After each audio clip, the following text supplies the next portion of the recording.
Hello and welcome. Today you'll be presented with a business analysis on case study Apple Incorporated. Alex Wildman, myself, Mitch Donaldson, Billy Jeffres and Aaron Goggin will present respectively.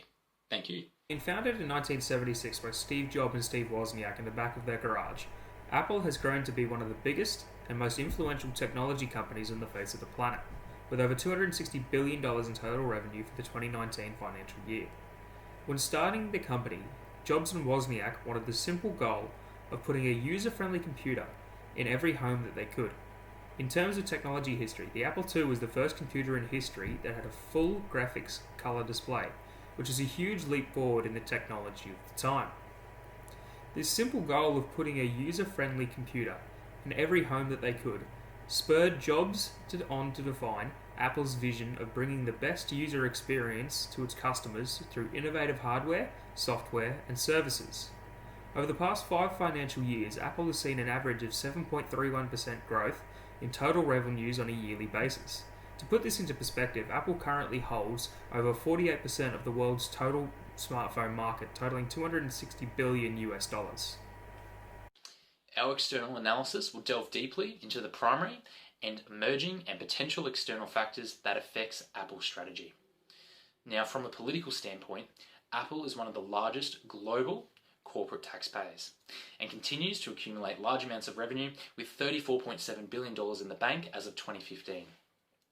Now, there is a consideration for higher corporation tax in the US among other countries. This is problematic for Apple as their revenue could be much taxed at a higher rate in certain countries. Chinese imports in the US have recently been restricted and tariffed to boost local manufacturing. Now, Apple is highly dependent on manufacturing in China, well known, and if the social and political unrest continues, it could lead to increased labour manufacturing costs. Subsequently, Apple could lose market share in China, and this is part of growing nationalism and anti-Americanism prevalent in one of the largest markets in the world. This will likely decrease their cost advantage over other suppliers. That's the flow-on effect. The COVID-induced global recession, major economical concern for Apple, as it has a profound impact on global employment rates. Further, global GDP was forecasted to drop by 5.2% in 2020. That's led to a per capita income reduction globally. 64 countries were then surveyed, and they found that consumers were scaling back their spending in every category. As Apple is positioned as a high-priced prestige brand, consumers may potentially look elsewhere, particularly for lower-priced competitors, to cut costs on high-end technological devices. A developing socio-cultural trend that has been forecasted in the coming decades is the exponential growth of consumer spending in Africa. As many consumers in the continent would currently be largely familiar with Apple's products, they will aim for market dominance in various emerging markets in Africa. This directly affects the business line strategy of Apple, as this market hasn't experienced the same consumer journey and therefore lack established emotional attachment to Apple. Now, ethical concerns about Apple's manufacturing strategy in China, it's concerning.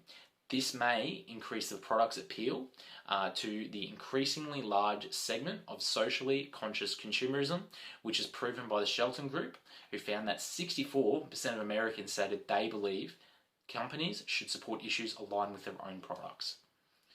Now, the main concern when it comes to technological effects is dwindling tech innovation. This could see a trough in the tech cycle, meaning less sales, ultimately less revenue. When analysing Porter's 5 forces, it was found that overall there's a moderate to competitive rivalry Apple is operating in. When talking about buyer's power, it's moderate to strong. Reason? There's low switching costs involved, customers are price sensitive, there are multiple competing products, and there is a short product life cycle. Now, this is increasing quickly as consumers wait longer to upgrade their devices.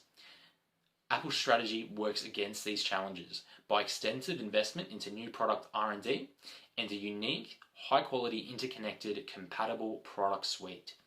An emerging factor here as well is with corporate customers. They're demanding less fees to go to app store owners, being Apple and Google Pay.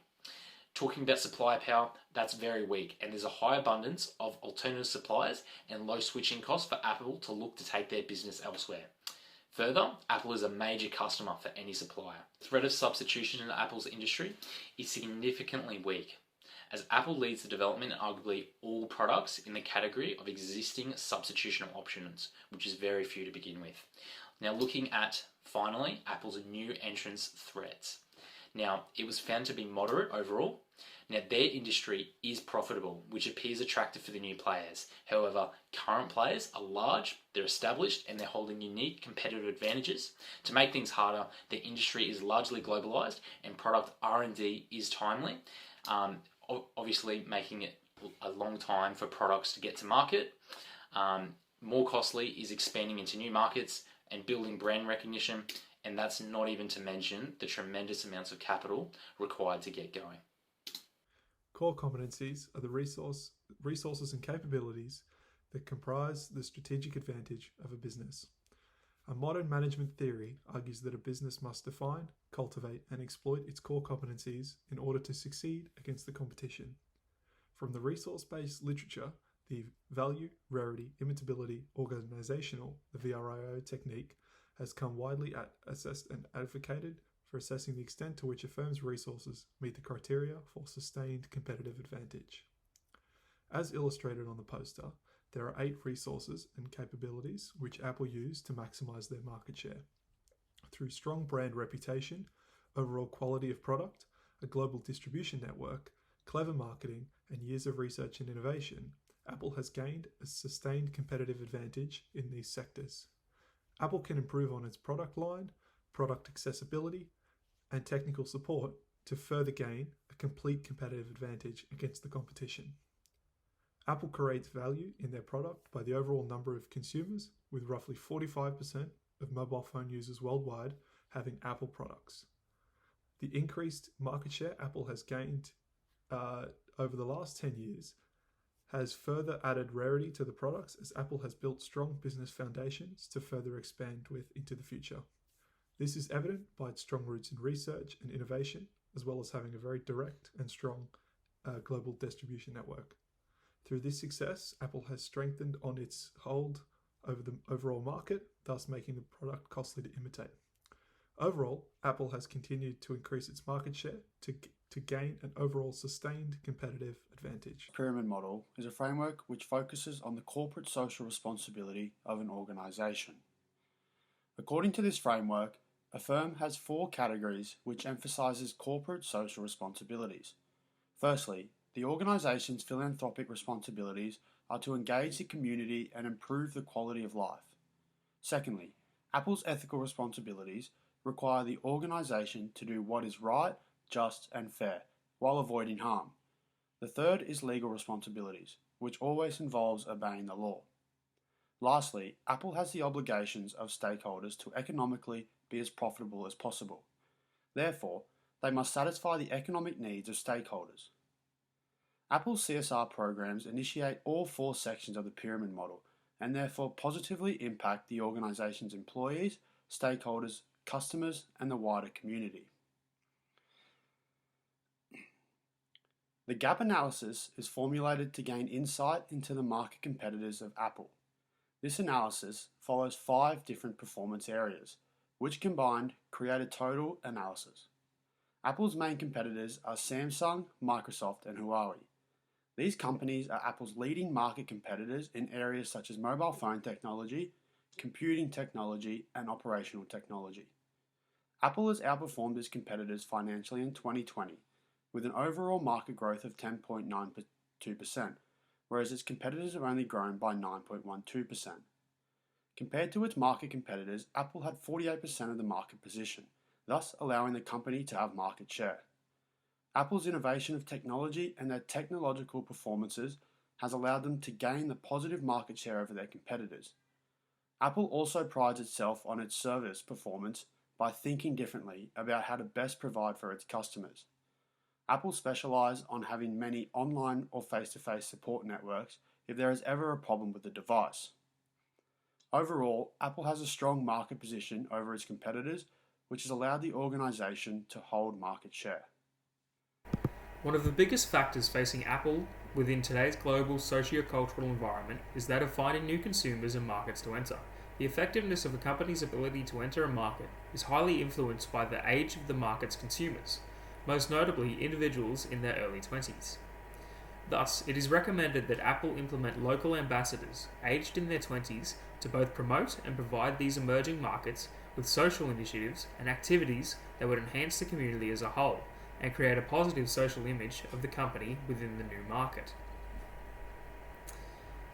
To continue its trend of technological advancements, Apple should seek to diversify their product range further than they already have, much like Samsung. A company's ability to diversify its product range positively correlates to that company's global market share, as the more a company can develop new technologies, the greater its global presence is felt.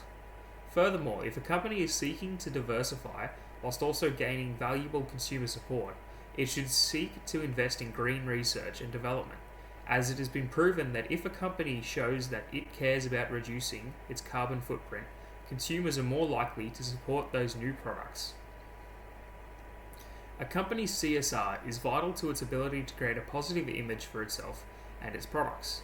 Thus, it is recommended that Apple create an in-house committee that is responsible for the investigation of any suspected breaches in working conditions for its factory workers in foreign countries, as well as the implementation of new practices and procedures that provide workers with a safe and effective, enjoyable workplace. Apple is well known as a leader in the global smartphone industry and a pioneer within the technological industry.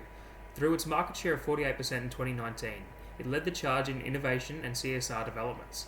Apple has not been without its controversies though, with working conditions of its labour force to ability to put stakeholders' profit above anything else mentally damaging the global reputation. To reduce these blunders, it is recommended that setting up international committees investing in sustainable product practices could help Apple's consumer reputation, which would ultimately lead to the even greater market share within the global economy.